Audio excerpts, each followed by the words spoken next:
Бүгін мен сіздерге қазіргі таңда медицинада жиі қолданылатын жақсы нәтижеге ие плазма терапия туралы айтқым келіп отыр. Плазма терапия адамның қанын өзінен алып, өзіне қолданылатын емдеу тәсілі болып табылады.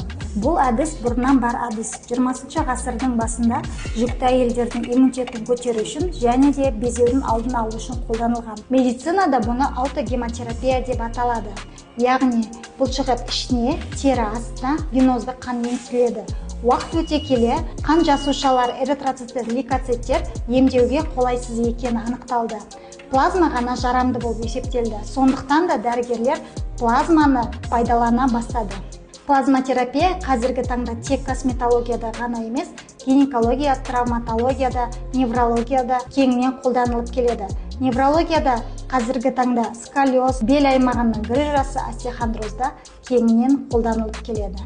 Плазматерапияның қарсы көрсеткіштері: адамның қаны өзінен алғандықтан ешқандай қарсы көрсеткіштері және аллергия тітіркенуді шақырмайды.